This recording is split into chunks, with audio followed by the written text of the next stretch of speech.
الخلق كلهم هو الحبيب الذي ترجى شفاعته لكل هول من الأهوال مقتحم. Assalamualaikum warahmatullahi wabarakatuh. Waalaikumsalam. Alhamdulillah rabbil alamin wassalatu wassalamu ala asrafil anbiya'i wal mursalin wa ala alihi wa sahbihi ajma'in, amma ba'du. Pertama-tama saya sebagai putra atau anak dari almarhum Ustadz Mutakin berterima kasih banyak-banyak kepada bapak-bapak yang telah hadir pada malam ketiga ini. Terus selanjutnya saya berterima kasih kepada alim ulama, asatidzah di sini yang telah hadir, kepada Pak Haji Dedi Supriyatna Asih, Pak Lutfi, dan para pengurus Masjid TKM Al-Ikhwan, dan juga kepada keluarga besar Abi, keluarga besar Umi, jamaah Abi yang berada di luar lingkungan Masjid Al-Ikhwan yang sudah datang. Saya mengucapkan banyak-banyak terima kasih dan minta keikhlasan serta doanya pada malam hari ini. Mungkin cukup itu saja dari saya. Wabillahi taufiq wal hidayah. Assalamualaikum warahmatullahi wabarakatuh. Assalamualaikum warahmatullahi wabarakatuh. Bismillah, dengan nama Allah. Walhamdulillah, yang hari ini kita sama-sama telah memujinya dengan kalimat hamdalah. Wassalatu wassalamu ala rasulillah. Maka berwasilahlah kepada manusia yang dianugerahkan kepada kita, yang kehadirannya sangat membahagiakan kita, yaitu baginda Rasul sallallahu alaihi wasallam, dengan ucapan kalimat Allahumma sholli ala sayyidina Muhammad wa ala ali sayyidina Muhammad. Akhirul karam al-ustaz beserta jemaah Masjid Al-Ikhwan rahimakumullah, bersyukur pada hari ini suasana penuh dengan persahabatan dengan keluarga almarhum Ustaz Mutakin. Jemaahnya pun luar biasa. Maka apapun yang saat ini dihidangkan di hadapan para jemaah, ini bagian daripada kontribusi seluruh jemaah dan keluarga. Dan ini berharap mengantarkan bagian sedekahul jariyah untuk almarhum mamang saya, guru saya, panutan saya. Orang menyebutnya Ustadz, tapi saya menyebutnya Kiai. Walaupun sesungguhnya beliau belum berangkat haji, tapi beliau sudah mendaftar dan insya Allah akan berangkat tahun 2031. Maka kemudian saya berharap, karena kena waiting list Pak, apalagi setelah COVID kemarin diundur mungkin, saya berharap dengan niatan beliau yang sudah terdaftar di Kemenak, langkah beliau menuju Baitullah menjadi kemakburan pada saat beliau sekarang sudah kembali kepada Allah Subhanahu wa taala. Bapak Ibu yang dirahmati Allah, kematian merupakan keniscayaan. Kita yang saat ini sedang duduk bersama pada akhirnya sedang menunggu giliran. Hanya kemudian kapan dan di mana serta bagaimana kita akan kembali, maka bisa kemudian kita memohon kepada Allah melalui wasilah doa Rasulullah. Bukankah ketika kita salat kita berucap Allahumma hawwin alaina fi syakaratil maut. Itu yang diajarkan Rasul kepada kita, dan itu yang kemarin terucap dari mamang saya. Jam 3 beliau masuk angin, kemudian merasa tidak enak badan, minta dikrokkan karena masih menggunakan metode orang tua dulu. Dikroklah. Kemudian setelah jam 3 seperti biasa, dari kesaksian anandanya yang bernama Agis dan bibi saya, dengan tahajud beliau, subhanallah, beliau tidak pernah tinggal tahajudnya. Karena beliau meyakini bahwa komunikasi yang paling nyaman, komunikasi yang paling indah, dan komunikasi yang paling luar biasa menyentuh hatinya adalah komunikasi pada saat seorang hamba dan Rabbnya melaksanakan ibadah tahajud. Wa minal laili fatahajjat bihi nafilatan lak. Asa di sini bukan mudah-mudahan, tapi pasti Rabbuka, Allah akan mengangkat maqamam mahmuda, kedudukan Ustaz Mutakin di sisi Allah Subhanahu wa taala. Salah satu tanda maqam kedudukan Ustadz Muttaqin yang insya Allah saya yakini diangkat oleh Allah, hadirnya kita di sini Pak. Ini pertanda loh Pak. Saya juga tidak tahu yakin apakah pada saat saya besok wafat yang hadir sebanyak ini. Ini datang dari jauh Pak, dari Cimone, datang dari Pakulonan, datang dari Pelum, datang saya sendiri dari Kelapa Dua datang karena saking cinta kepada Ustadz Muttaqin.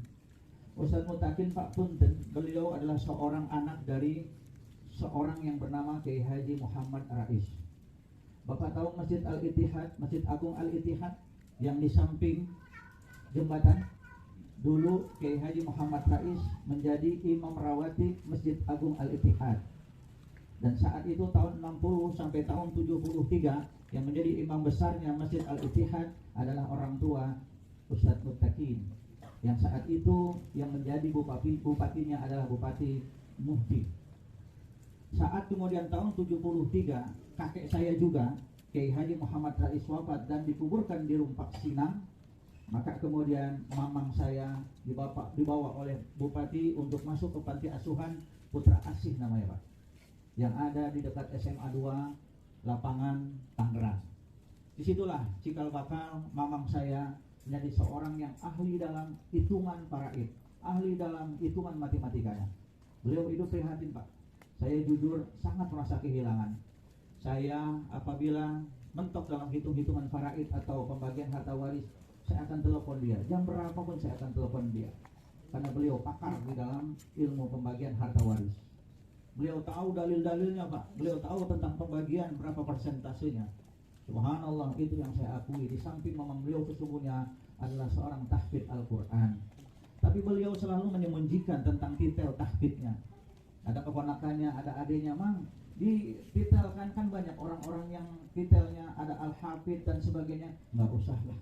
Biar nanti kada orang tanya semua Al-Quran dijawab, biar masyarakat yang tahu. Punten Pak, gelar kiai itu tidak didapat dari pendidikan, dari universitas, tapi gelar kiai dan ustadz didapat dari masyarakat. Maka hari ini Ustadz Muttaqin telah berkalang tanah. Fa'lam annahu la ilaha illallah. Maka ketahuilah kata Allah, pelajarilah, yakinilah.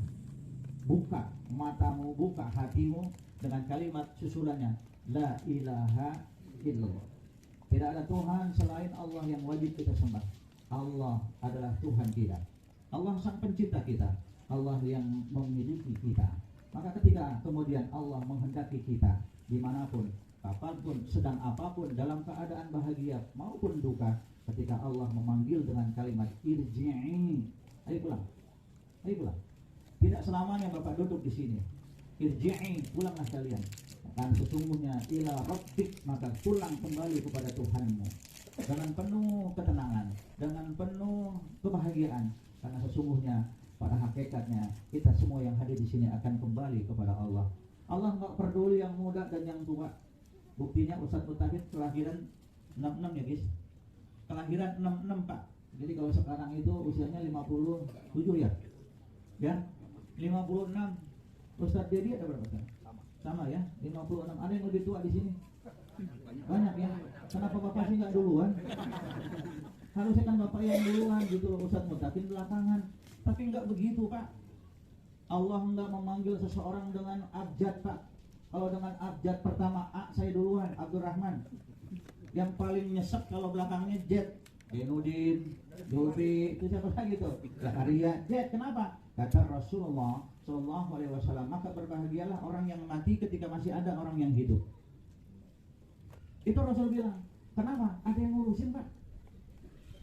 Itu Rasul bilang, berbahagia orang yang mati ketika masih ada yang hidup. Nah Pak, mumpung masih ada yang hidup, buru-buru mati dah. Kan begitu. Ini Rasul yang bilang loh Pak. Kenapa? Jenazah kita diurus sama yang hidup Pak. Maka oleh karenanya, seperti kalimat Rasulullah, baik-baiklah dengan tetangga, baik-baiklah jangan jemaah. Kalau nggak baik, repot kita punya jenazah, masa kita mandi sendiri, ngapalin sendiri, sholat sendiri, ke makam kemudian kita datang naik aplikasi Grab. Kan mustahil. Maka orang yang hidup akan mengurus kita. Satu waktu punten Bapak, saya ditanya oleh jemaah, seumuran Bapak lah, Ustaz, saya takut menghadapi kematian. Kenapa Kong? Engkong harusnya sudah siap dengan kematian. Tapi engkong kenapa takut? Lihat orang meninggal dikubur, habis dikubur diuruk, Ya kalau nggak diuruk repot kan. Habis nggak diuruk diinjek. Makanya saya kemarin ngomong sama adik saya Agis, Gis kamu yang berhak nyolatin Abi. Kamu yang turun ke makam. Karena kamu adalah dari darah dagingnya Abi. Kamu turunin ilmu-ilmunya. Saya termasuk orang yang paling sangat berduka Pak atas wafatnya beliau. 3 hari saya menangis karena ditinggal oleh beliau. Jadi kalau ingat rumah ini, ingat beliau. Tapi saya berkomitmen dalam hati saya.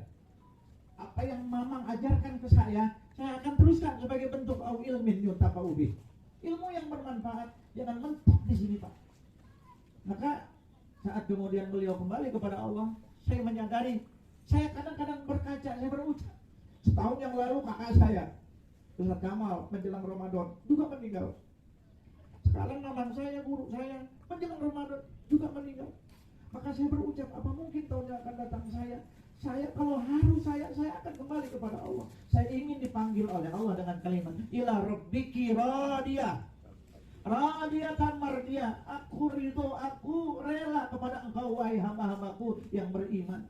Dan kita di sini adalah orang-orang yang sangat beriman. Karena apa? Karena kita, tanda orang beriman adalah tanda orang yang berbuat baik antara sesama. Apakah kita berbuat baik terhadap orang Islam saja? Tidak Pak.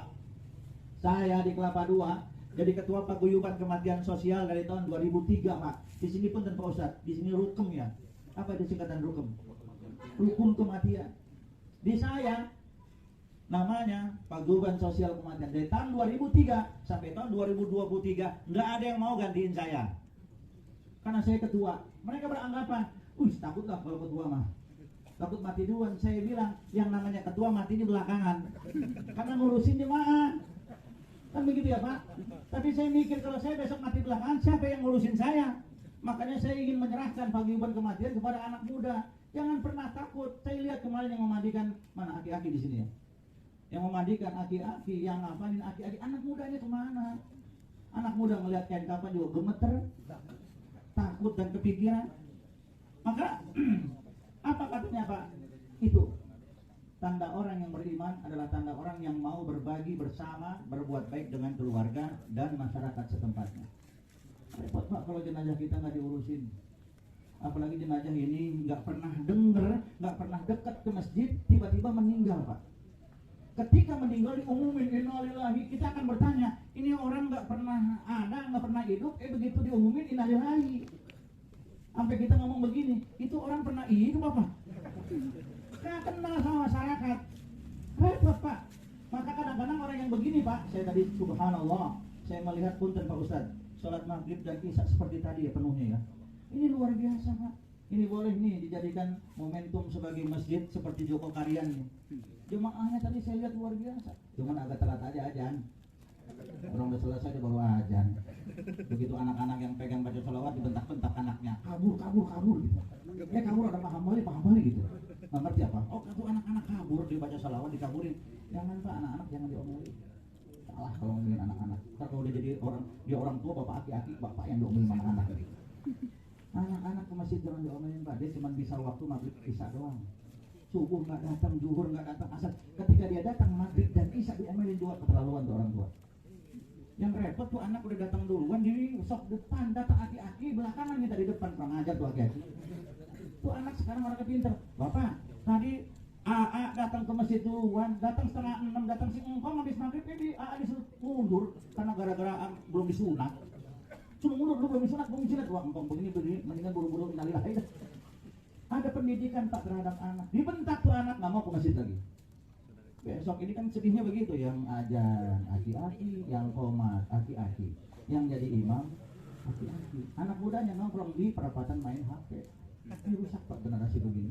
Mudah-mudahan di Al-Ikhwan akan ada generasi berikut.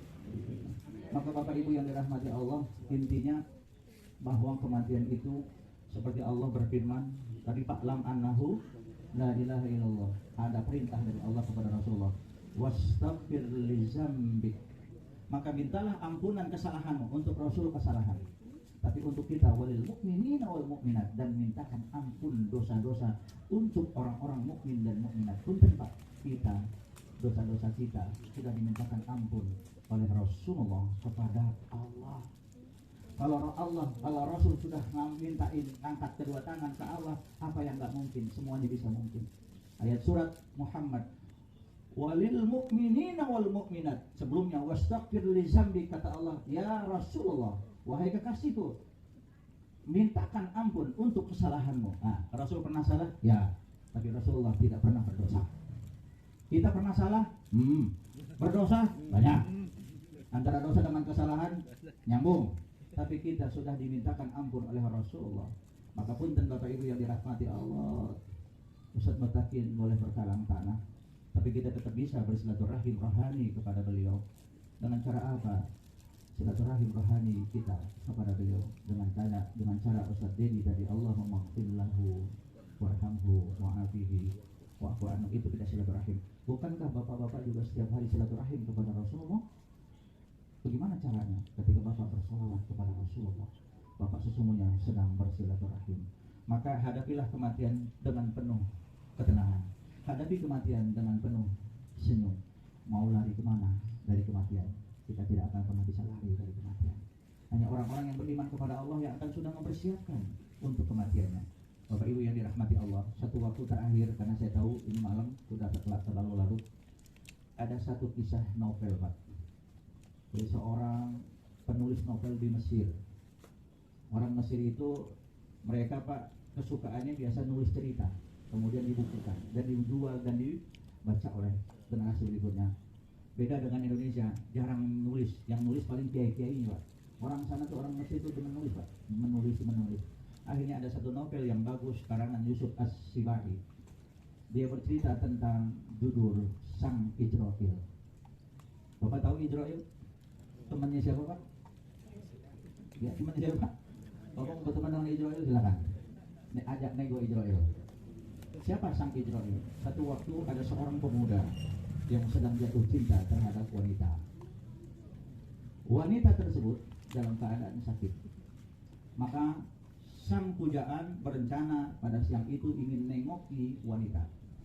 Dia beli bunga, Pak, bunga setangkai. Dia ingin mengatakan cinta dan sayangnya kepada wanita yang menjadi pujaannya. Karena saking senangnya dia ingin bertemu dengan wanita dengan jam besuknya jam 11 sampai jam 1, rupanya dia lupa. Terburu-buru dia menyeberangi jalan besar dan dia tertabrak. Ketika dia tertabrak, maka jasadnya kemudian berbenturan dengan jalan dan kemudian mengeluarkan darah. Saat itu apa yang terjadi, Bapak? Di dalam cerita itu, rohnya Ahmad keluar dari jasadnya. Apakah sang roh melihat jasad? Iya. Farihina bima atahumullahu min fadli. Roh-roh yang Allah simpan di illiyin melihat jasadnya. Jasad tanpa roh itulah kita. Kalau kita tanpa ada roh, maka jasad ini disebut menjadi jenazah. Kalau diketemukan 2 hari disebut bangkai, baru 1 hari disebut mayat. Tapi Islam mengucapkan dengan kalimat jenazah. Begitu terhormatnya orang yang sudah meninggal hingga mendapatkan gelar almarhum wa almarhumah. Ulaika alaihim shalawatun min rabbihim wa rahmah. Cuman almarhum dan almarhumah sekarang diikut sertakan dipakai sama tetangga kita sebelah. Bapak kita yang sudah meninggal, sudah berada di surga, telah menjadi almarhum dan almarhumah. Ikut-ikutan kita. Boleh nggak? Silakan aja dah. Bapak telah bertemu bapaknya di surga. Mungkin berjanjian pakai WA. Ya, sebenarnya almarhum itu milik kita. Wafat pun milik kita. Allah yatawaffal anfus. Maka Allah telah mewafatkan. Itu wafat bahasa Quran, tapi dipakai dengan bahasa Indonesia. Telah wafat. Telah wafat. Kalau orang Cina namanya telah wafat Tan Chen Bok Bin Bok Chen Bai. Ikut-ikutan namanya wafat juga. Pak, padahal wafat itu milik kita. Allah yatawaf, Allah yang mewafatkan kita. Rupanya Bapak, Ahmad ini ketika kemudian dia keluar ruhnya dari jasadnya, dia melihat jasadnya sudah dalam keadaan berlumuran darah. Maka Ahmad berteriak kepada orang yang saat itu sedang menyaksikan jasadnya, "Hei, tolongin jasad saya, itu saya. Hei, bantu saya, bawa saya ke rumah sakit. Hei, jangan diam aja, itu saya." Tapi apakah mereka mendengar? Tidak, Pak. Ahmad memeluk orang yang di sekitar, tapi tidak kena, karena ruhnya sudah terlepas dari jasadnya. Maka rohnya itu berkata, "Ayo bantu itu jasad saya." Semua tidak ada yang mendengar. Maka dia berkata dengan orang yang masih berjasad, dia tabrak Seharusnya dia berbenturan, tapi dia tidak berbenturan. Dia bingung kenapa bisa ini terjadi. Tiba-tiba sang Israil pun menepuk punggungnya. Hei, Mat, pernaon sia? Gitu. Pakai bahasa Arab tuh. Pernaon sia? Rupanya Ahmad merasa, oh alhamdulillah, ada yang bisa negur saya, ada yang melihat saya. Maka ditanya, ente siapa? Anak Israil. Waduh, dia kaget. Jadi saya Israil yang mencabut rohmu dari jasad. Wahai Israil, kenapa mereka tidak membantu jasad saya? Itulah ketika kamu sudah terpisah antara jasad dan roh. Ustaz Mutakin berkalang tanah di lengkong kiai, tapi rohnya menyaksikan kebaikan-kebaikan yang dilakukan oleh ahli keluarganya terhadap kita semua. Jangan dianggap dia tidak tahu, dia akan bersyukur kepada Allah. Roh-roh itu bisa menyaksikan kebaikan-kebaikan orang-orang yang ditinggalkan di belakangnya. Pun sebaliknya, roh juga bisa menyaksikan ketika yang ditinggalnya mereka berdurhaka kepada Allah. Maka Ahmad pun berkata kepada sang Israil, ya Israil, saya bermaksud ingin bertemu pujaan hati, tapi saya tertabrak, saya mati. Apakah mungkin itu pujaan hati saya akan bisa berkomunikasi dengan saya? Maka Israil menjawab, wahai Ahmad, antara pujaanmu dengan kamu sekarang sudah beda alam. Kamu di alam dunia, kamu di alam akhirat, atau di alam disebut alam akhirat ya. Sedangkan dia di alam dunia. Tetangga saya Kelapa II ada namanya Alam Sutra. Itu sama-sama alam tuh. Dulu ada penyanyi namanya Alam Bah Dukun, itu beda lagi tuh. Nah, ketika itu Ahmad merengek, Pak. Ya Israil, berikan saya kesempatan untuk hidup lagi. Mau ngapain? Saya ingin hanya membawa bunga ini untuk saya sampaikan kepada calon pujaan saya, calon pacar dan calon istri saya. Kata Israil, nggak mungkin kalah, Mat, nggak mungkin kalah, mustahil. Sesuatu hal yang sudah terpisah bagi hukum Allah tidak ada. Maka punten Pak, mungkin di antara bapak di sini kemarin menyaksikan bagaimana jenazah almarhum begitu indah. Saya orang pertama yang mencium jidatnya. Saya takjim kepada beliau seperti Buya Hamka mencium Soekarno. Padahal Soekarno saat itu menjadi musuhnya Buya Hamka. Tapi Buya Hamka kemudian Soekarno sebelum meninggal dia minta menitipkan kepada ajudannya, besok apabila saya meninggal saya ingin disolatkan oleh Buya Hamka. Di dalam perpolitikan mereka bermusuhan, di dalam keimanan mereka tetap saudara. Itulah Buya Hamka. Saat kemudian selesai menyolatkan, kemudian beliau mencium keningnya. Maka wartawan-wartawan itu saat itu bertanya, kenapa Buya Hamka mencium keningnya? Bukankah Buya Hamka dijebloskan masuk ke tahanan sebab karena Soekarno? Di dalam berpolitik saya berbeda, tetapi di dalam keakidahan dan keimanan beliau adalah saudara saya. Apalagi terlebih beliau pada saat beliau sakit meminta untuk disolatkan kepada saya, maka saya lakukan walaupun dia tidak pernah meminta untuk saya cium, tapi inilah pimpinan saya. Maka kemarin Ustadz Mutakin orang pertama yang mencium, insya Allah mungkin saya, diikuti oleh beberapa jemaah. Subhanallah, saking kami ingin supaya ilmu-ilmu Ustadz Mutakin menempel kepada kami. Punten Pak, saya keponakannya. Keponakan ini mamang saya. Ada satu lagi adik saya namanya Ustadz Muhammad Zaki. Beliau ada orang, beliau dinasnya di Depak Kota Tangerang, bagian kasihnya kasih antar umat beragama. Bapak Ibu yang dirahmati Allah, terakhir Pak, kelihatannya tegang-tegang, padahal lagi santai makanannya itu utuh-utuh aja. Makan aja sih Pak, jangan terlalu tegang Pak ya. Insya Allah nanti jatahnya ada ya. Ingat Pak, ini makanan bukan dari hasil takziah, ini makanan dari kami sebagai murid-muridnya yang mencintai. Jangan salah paham Pak. Soalnya nanti takut ada yang salah paham, ini makanannya katanya makanan dari dukanya orang janda. Tidak Pak, ini dari kami semua sebagai bentuk sedekah untuk almarhum Ustadz Mutakin. Soalnya ada yang di seberang kita suka salah paham aja Pak. Ini makanannya katanya ini makanan yatim. Agis masih yatim nggak kira-kira ini ya? Kira-kira Agis masih status yatim nggak nih? Hah? Kalau Agis yatim nanti kepalanya kita usap. Asal jangan dipotong rambutnya aja. Ya, karena yatim itu ada batasan wabtalul yatama hatta idza balagun nikah. Yatim itu batasan selesai gelar yatim ketika anak itu sudah berakal sehat. Lagi sudah akal sehat belum? Hah? Udah usaha belum? Udah. Ini Pak, optik Raudhah. Salah satu bentuk optik Raudhah ini kacamata yang saya pakai adalah produk Agis. Alhamdulillah. Jadi yang ingin memeriksa di situ ada Pak, karena periksa mata gratis. Ingat, mata Bapak, jangan mata kucing. Nah Bapak Ibu yang dirahmati Allah, akhirnya Israil pun dengan kasih sayang, baik, saya kasih engkau kesempatan. Apa katanya? Kesempatan apa Israil? Kamu ketemu pasti kamu bawa bunga, silakan ke pacarmu. Tapi ada syaratnya. Apa syaratnya ya Israil? Ingat, kamu jangan beritahu kepada pacarmu. Apa syaratnya wahai Israil? Sesungguhnya syarat orang yang sudah meninggal itu, Israil berkata, kematian itu adalah nikmat.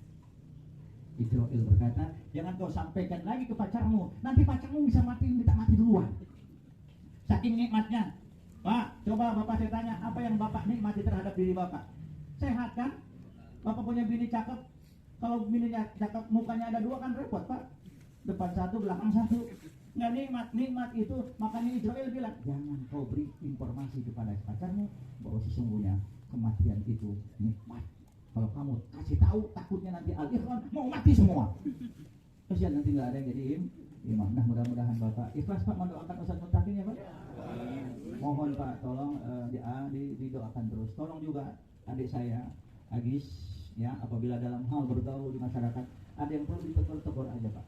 Karena memang beliau masih perlu pembinaan agar insya Allah, sebenarnya beliau ini Pak udah ilmunya sudah dititipkan sama abinya sudah banyak. Tapi karena jam terbangnya masih mentok di pohon mangga, jadi belum berani. Padahal saya udah ngomong sama beliau, Gis, ntar nih Jumat nih Abi ada jadwal. Abi jadwalnya di Bedur Rahim Islamik Pak. Agis yang naik. Aduh, Pak Rahman janganlah. Kenapa emang? Kalau Agis yang naik takut nanti jemaah ini tidur semua. Takut lah. Ya udah, saya bilang Agis ikut-ikut aja dulu. Ilmunya Agis harus dilanjutkan sama Agis. Saya kira ini Pak. Terima kasih atas kehadirannya. Mohon maaf atas nama keluarga besar bibi saya almarhum Ustaz Mutakin bin Kiai Haji Muhammad Rais. Kalau Bapak tahu ada yang namanya Kiai Haji Soleh Ali di Jalan Pasar Anyar, itu guru kami keluarga. Kalau Bapak tahu ada Jalan Demiati, itu masih keturunan kami. Ada Jalan Tangerang itu masih bagian keluarga daripada Ustaz Mutakin. Jadi Ustaz Mutakin ini sebenarnya di Tangerang bukan orang sembarangan Pak, tapi memang beliau tidak ingin disebut orang sembarangan, beliau hanya ingin disebut orang seperti biasa saja. Saya kira ini Pak yang saya sampaikan. Mudah-mudahan, terima kasih Pak Ustadz Dedi, Pak Ustadz yang lainnya. Alhamdulillah, mudah-mudahan malam ketiga akan mengurangi kesedihan bibi saya, mengurangi kesedihan anak-anak almarhum. Terima kasih. Assalamualaikum warahmatullahi wabarakatuh. Waalaikumsalam.